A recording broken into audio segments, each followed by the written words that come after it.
Сәлеметсіздер ме балалар? Бүгін біз математика сабағынан 4-ші сабақ екі таңбалы сандардың графикалық моделі тақырыбын өтетін боламыз. Сабағымыздың мақсаты екі таңбалы сандардың графикалық моделін құру, разрядтық кестені қолдану. Олай болса балалар, бірінші тапсырмаға назар аударайық. Суретке қара, берілген цифрларды пайдаланып, 10 мен 20 сандарының арасындағы екі таңбалы сандар тізбегін жаз.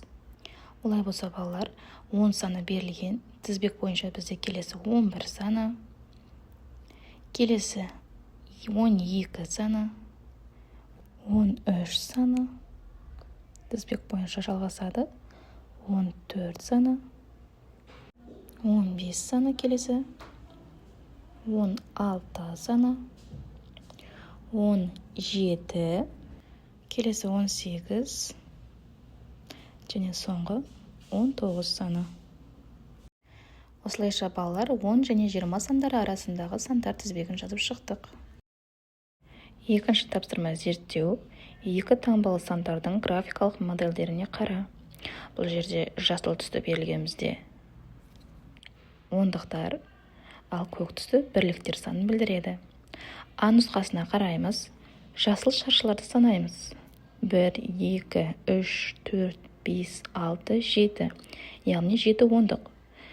Көк шаршыларды санаймыз. 1, 2, 3, 4, 5.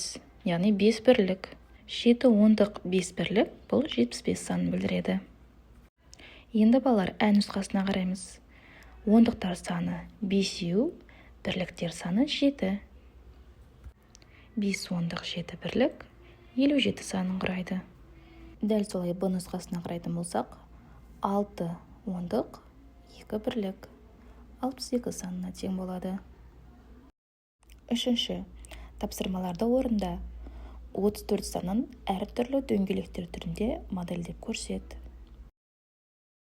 47 санын әр түсті шаршылардан тұратын сызба түрінде модельдеп көрсет. 3 дөңгелек балалар бұл жерде 3 ондықты, 4 текше, 4 бірлікті білдіреді. Сонда бізде 34 саны шығады.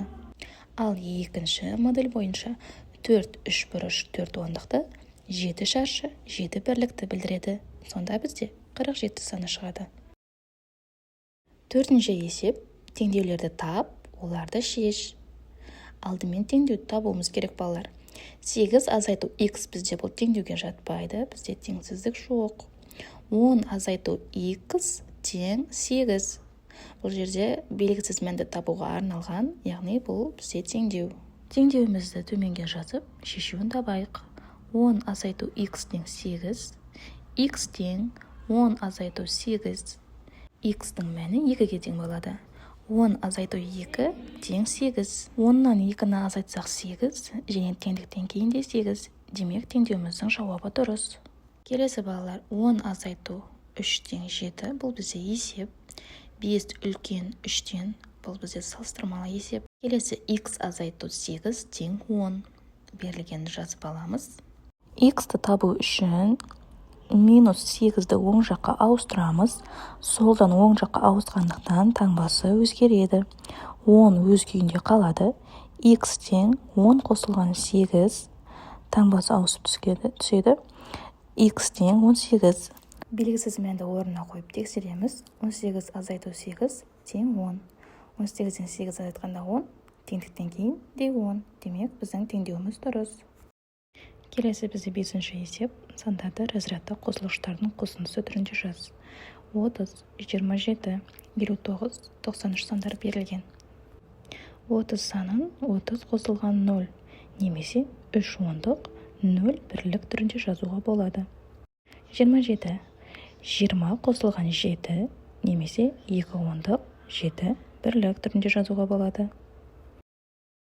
Келесі бізде 59 саны 50 қосылған 9, немесе 5 ондық 9 бірлік. Келесі 93 саны 90 қосылған 3, немесе 9 ондық 3 бірлік түрінде жазуға болады. 6-шы есеп. 42 санының ондықтар разрядындағы цифрдың мәнін бірге арттыр. Бірліктер разрядындағы цифрдың мәнін бірге кеміт. Қандай сан шықты? 42 саны 40 қосылған 2 немесе 4 ондық 2 бірлік түрінде жазып аламыз.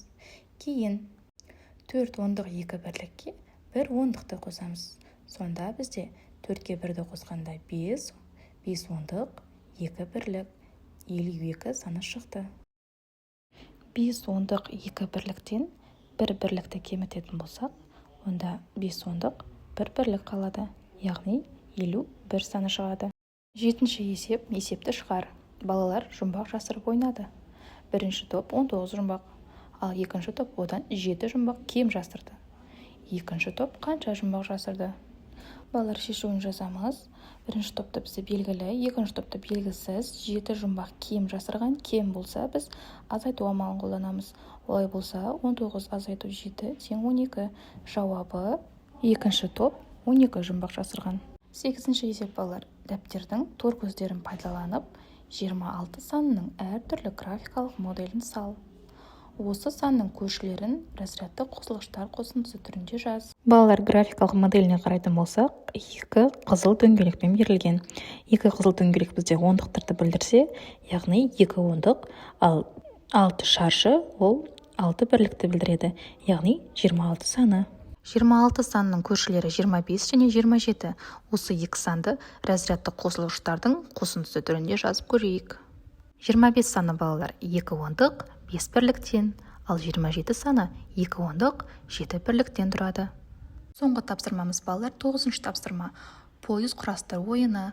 Бізде үлгі берілген 4 қосу 6 қосу 7 тең 17, яғни 17-ші пойызға барып қосамыз. Келесі бізде 1 қосу 4 қосу 9, жауабы 14. 14-ші пойызға барып қосамыз. Екінші 1 қосу 9 қосу 3 тең болады 13. Келесі 9 қосу 1 қосу 2 тең 12.